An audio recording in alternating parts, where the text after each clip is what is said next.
Ada satu perkara yang mungkin kita perlu faham dan juga menilai ketika waktu-waktu kritikal, terutamanya ketika negara berdepan dengan suasana bencana ataupun banjir.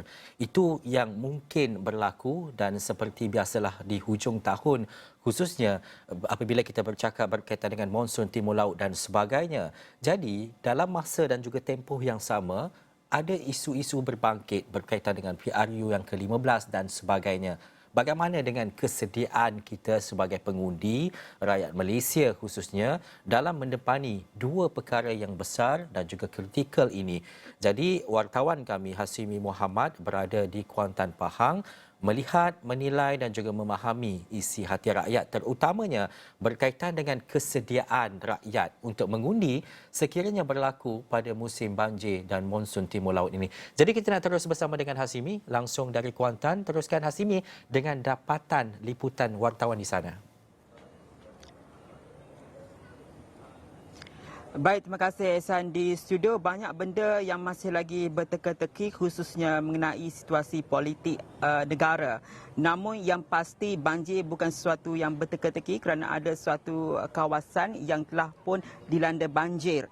Dan juga yang ketika ini masih lagi berteka-teki adalah mengenai tarikh pembubaran parlimen. Apakah benar ia akan berlaku dan adakah ia akan berlaku dalam tempoh terdekat. Kita sebagai pengamal pemberita, pengamal media juga masih belum dapat menjawab perkara itu sebelum kita melihat kepada kesediaan pengundi untuk turun menjalankan tanggungjawab sekiranya benar berlaku pilihan raya umum dalam tempoh terdekat ini. Saya nak bawa kepada penonton untuk memahami keadaan-keadaan yang boleh menyebabkan berlakunya pembubaran parlimen itu. Saya nak memetik pandangan daripada pakar perlembagaan Profesor Datuk Samrahayu Abdul Aziz yang menyatakan tiga situasi. Pertama, apabila parlimen itu tamat tempoh 5 tahun. Yang kedua, apabila Perdana Menteri yakin bahawa beliau hilang majoriti ahli Dewan Rakyat dan minta perkenan daripada Yang di-Pertuan Agong untuk membubarkan parlimen. Dan situasi ketiga, apabila Perdana Menteri meminta perkenan daripada Yang di-Pertuan Agong untuk membubarkan parlimen bagi memberikan mandat melalui pilihan raya. Situasi pertama, kedua itu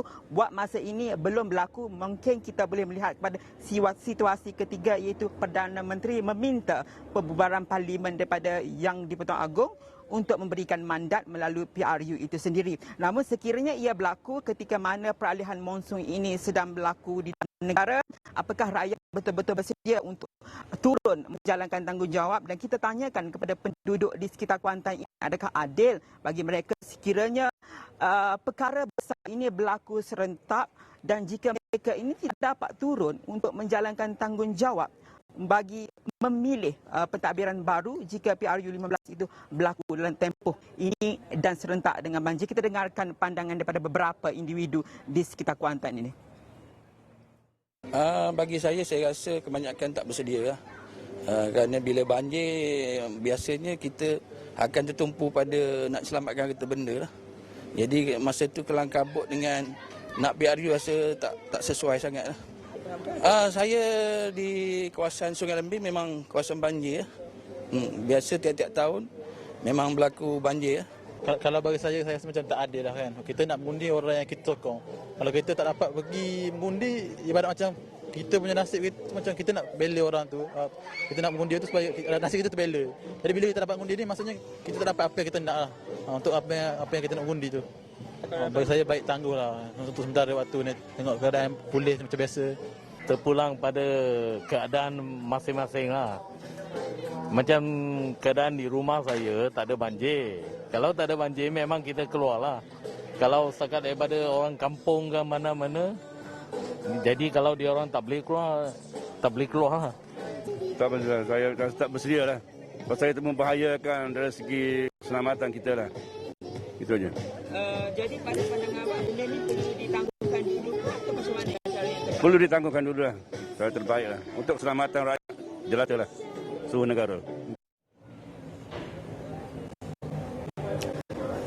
Pelbagai reaksi diberikan oleh beberapa individu yang kita temui di sekitar Kuantan ini mengenai kesediaan mereka untuk keluar menjalankan tanggungjawab. Ada menyatakan tidak perlu lagi ketika ini seperti mana dimaklumkan dalam VT semalam tadi, dan juga ada yang bersedia jika perkara itu berlaku kerana kawasan mereka ini mungkin tidak berlaku banjir.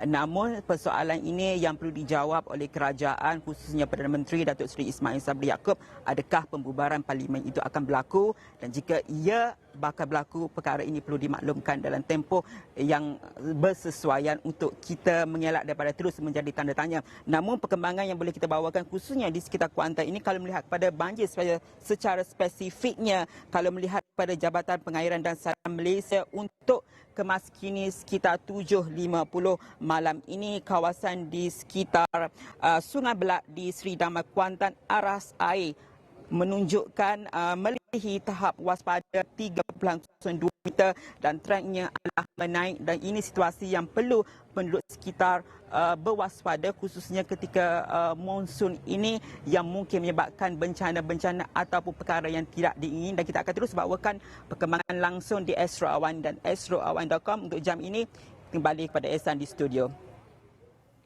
Baik, terima kasih Hasimi Muhammad atas laporan itu tadi. Banyak teka-teki, banyak perkara yang perlu kita fahami dan juga kita memastikan berita-berita lain khususnya berkaitan dengan pembubaran, banjir dan sebagainya. Baik,